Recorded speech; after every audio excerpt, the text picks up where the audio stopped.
So you even have a timer at the bottom of the screen. Okay, so 20 minutes. Our goal for the first 20 minutes is going to be to separate the values into lights and darks with the transparent yellow oxide, and also we're going to try to add some of the transparent red oxide before the clock goes off. So 20 minutes. Let's get started. All right. So I'm grabbing my one of the 4 brushes here. So I have 4 brushes. I'm going to grab one of my brushes dedicated specifically to the transparent yellow oxide.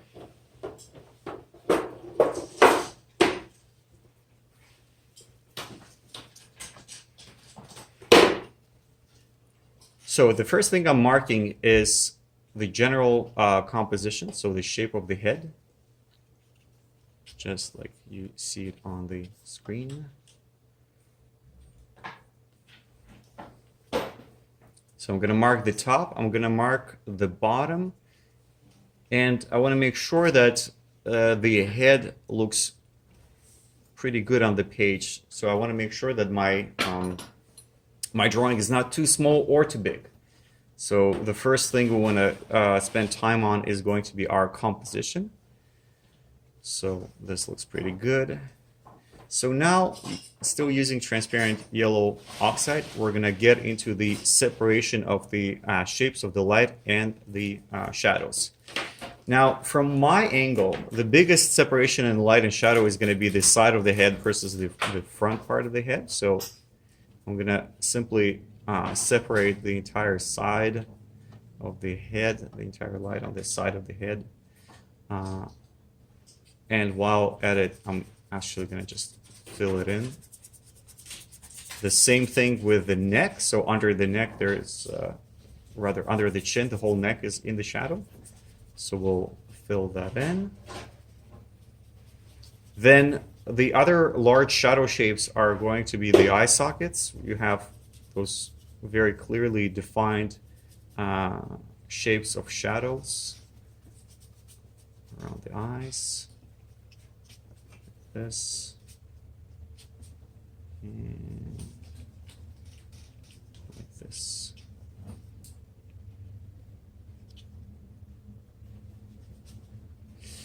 Following that, we have the shadow under the nose. So you can just simplify the shape. It kind of looks like a, I mean, if you were to generalize it, it looks like a triangular shape right there.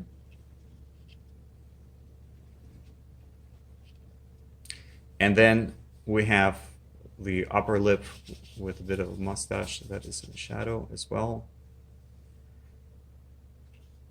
So I'm just going to position that.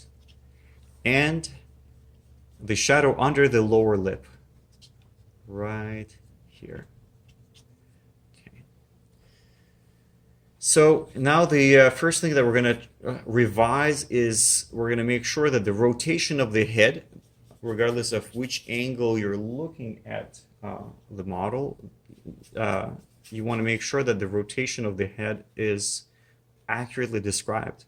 So one of the ways to make sure that you got it right is, so grab your brush and you want to check. I'm actually doing it on the screen so that you guys could see.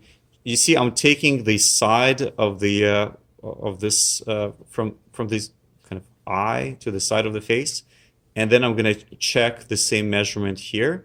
And so the question is, this eye, is it positioned from my angle dead in the center, more on the left, more on the right? It's going to vary from each of your angles. So you can take a moment to check that. For me, it's kind of pretty much in the middle. So that gives me an idea of the rotation. If you're seeing more of a profile, in this direction, naturally you're going to have more, less on this side, more on this side, and vice versa.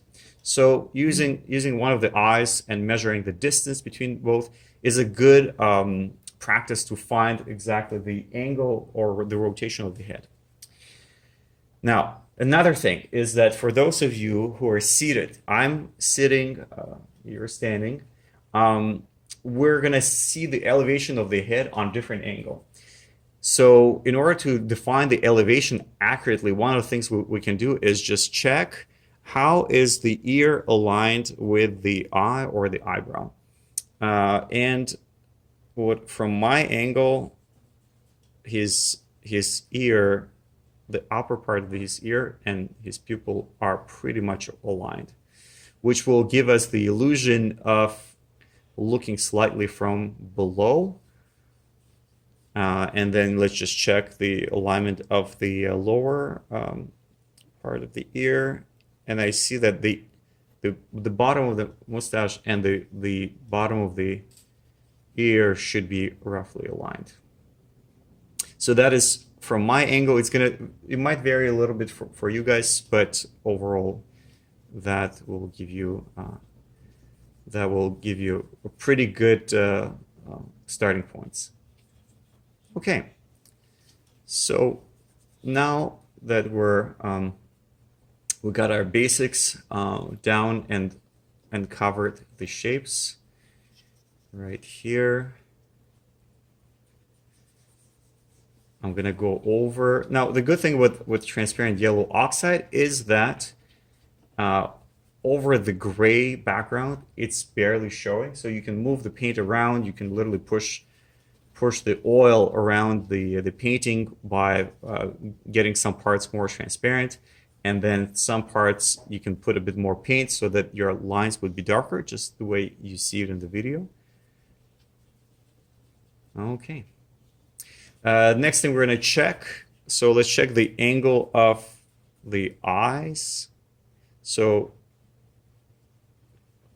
because we're looking at Jonas under and from a different angle, his eyes are not going to be look on the perfect horizontal line. They're going to be slightly tilted. It will also vary from which angle you're looking at him. For me, it tilts a little bit, just like this. So I'm going to show it on the camera if you guys want to see it. So I'm doing this. So I'm taking my brush, putting it against his eyes, and then looking at my painting, making sure that what I have there is the same thing. Okay.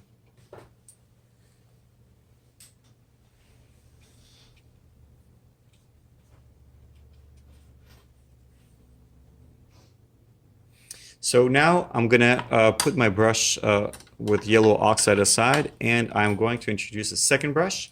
This brush is gonna be responsible for anything that's darker values. So I'm gonna dip it in transparent red oxide.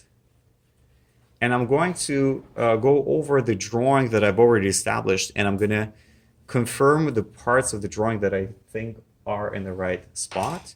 So I'm going to mark the separation between the light and the shadow around here. All right. And then I'm going to mark down the eye here. This. Okay.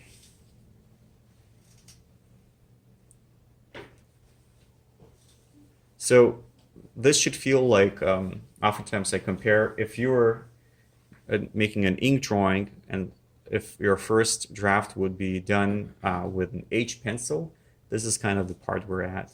So you got your underline drawing with transparent yellow oxide, and now you're going over the parts of your drawing, just getting the darkest spots where you're absolutely certain about the placement of your lines and shapes. Okay.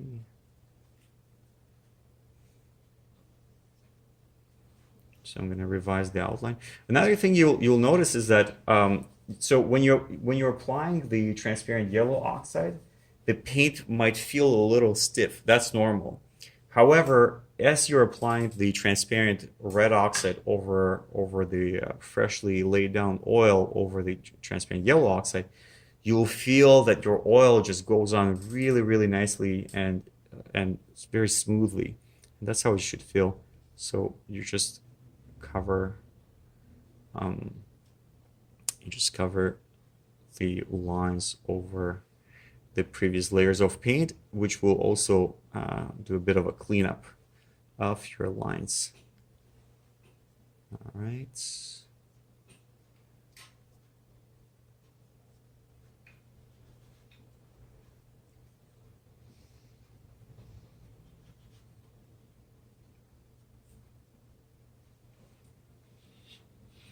So now with my transparent red oxide, I'm simply going over the shapes and isolating the darkest shapes,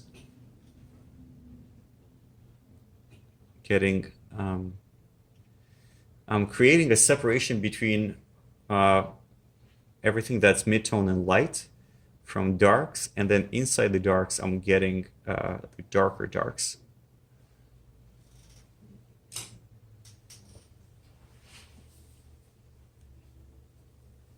So, and I'm clarifying my design of shapes just like this.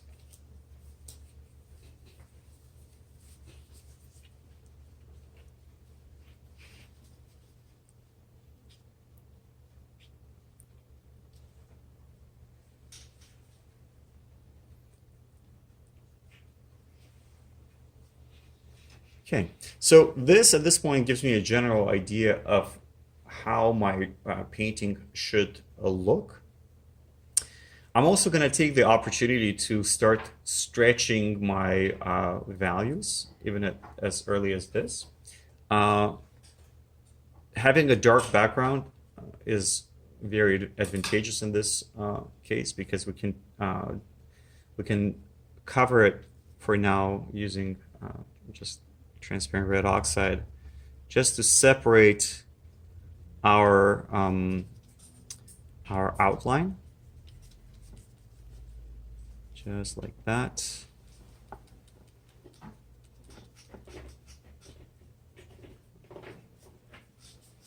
And just like that.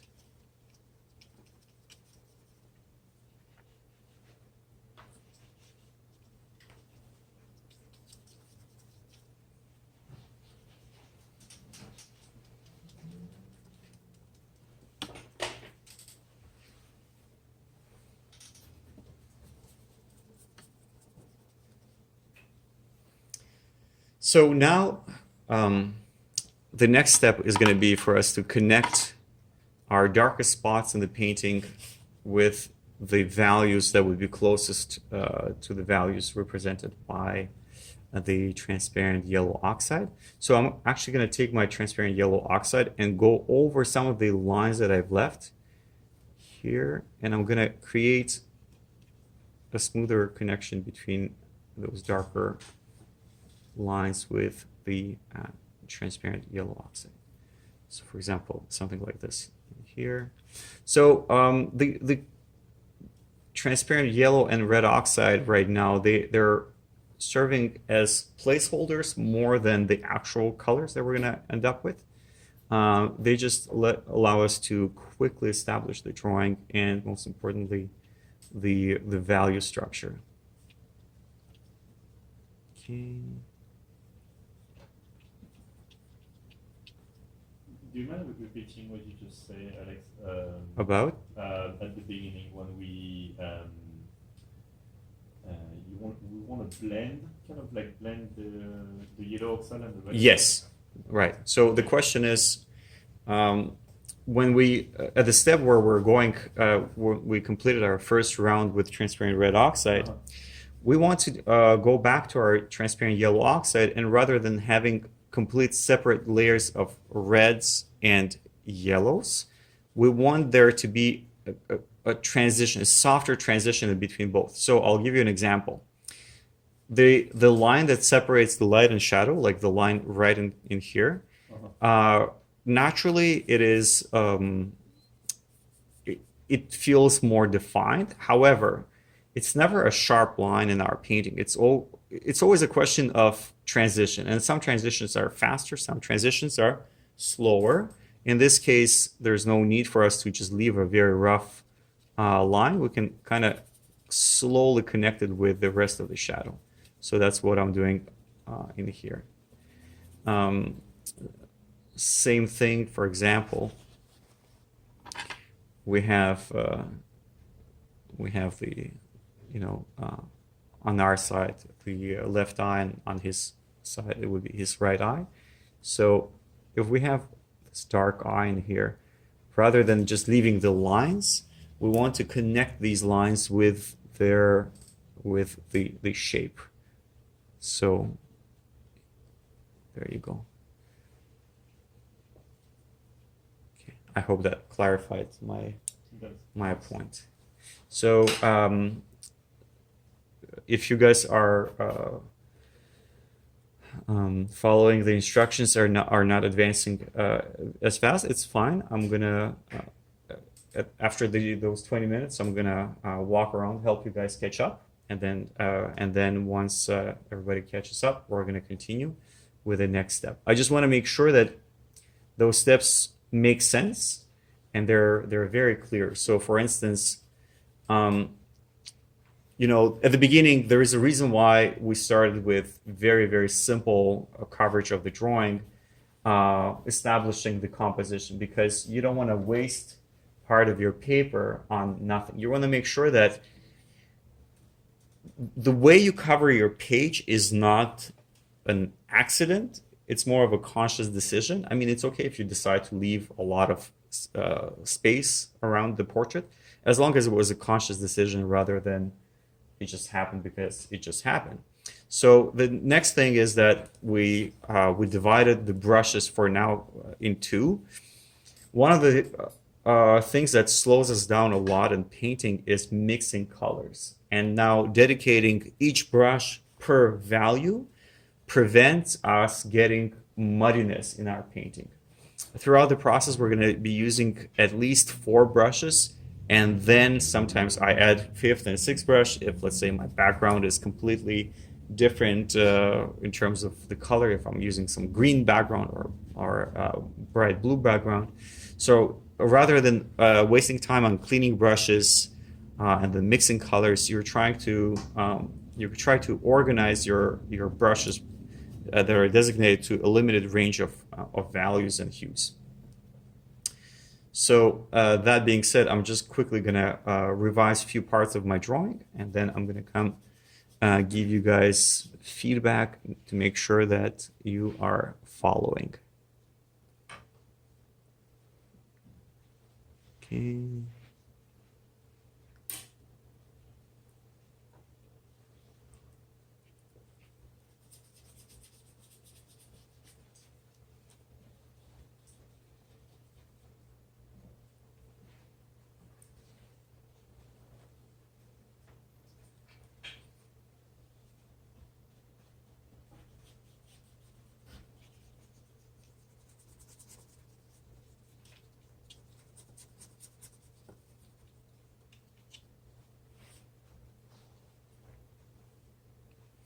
So I just want to show you guys a different example where you're working with both brushes.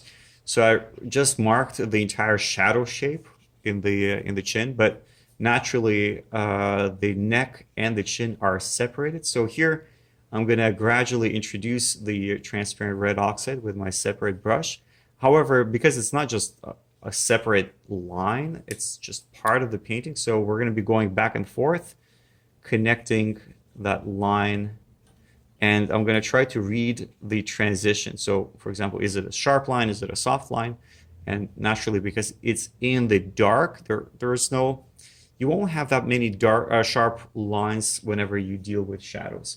Most of the sharp lines will be in places where you have high contrast areas. So, for example, there's a lot of light on the nose, and then just behind you have quite a bit of the dark shape in the shadow of the eye socket. So that transition between both can be described as a quick transition. Therefore, we can insert something that feels like a sharp line.